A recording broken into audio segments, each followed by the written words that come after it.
அதாவது Al Jazeera சர்வதேச ஊடகமான அல் ஜசீராவில் செய்தி ஒன்று பதிவிடப்பட்டிருந்தது. அதில் ஸ்ரீநகர் விமான நிலையத்தை சுற்றி 10 குண்டுவெடிப்புகள் நிகழ்ந்ததாக செய்தி வெளியிடப்பட்டிருந்தது. அதாவது மற்றொரு சர்வதேச ஊடக நிறுவனமான ராய்ட்டர் நியூஸ் ஏஜென்சி இந்த செய்தியை வெளியிட்டிருந்தது. அதாவது அவர்கள் என்ன சொல்லியிருந்தாங்கன்னா, உள்ளூர் அதிகாரிகள், அதாவது உள்ளூர் அதிகாரிகளுடைய தகவலின்படி இந்த தகவலை பதிவிடுவதாக ராய்ட்டர்ஸ் செய்தி நிறுவனம் வெளியிட்டிருந்தது. அதனை பின்பற்றி அல் ஜசீராவும் அந்த செய்தியை வெளியிட்டிருந்தது.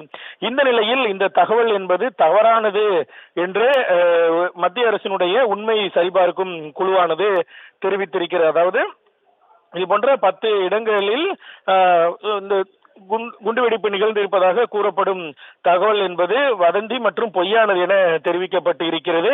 மேலும் உண்மையான தகவல்களுக்கு, அதாவது நம்பத்தகுந்த தகவல்களுக்கு அதிகாரிகளை மட்டுமே நம்பி இருக்க வேண்டும் எனவும், இது போன்ற தவறான தகவல்களுக்கு இரையாக வேண்டாம் என்றும் தெரிவிக்கப்பட்டு இருக்கிறது. மேலும் இது போன்ற தகவல்களால் பொதுமக்கள் பாதிக்கப்படுவார்கள் என்றும் குழப்பமான நிலை ஏற்படும் என்றும் மத்திய அரசினுடைய உண்மை சரிபார்க்கும் குழுவானது விளக்கமளித்திருக்கிறது.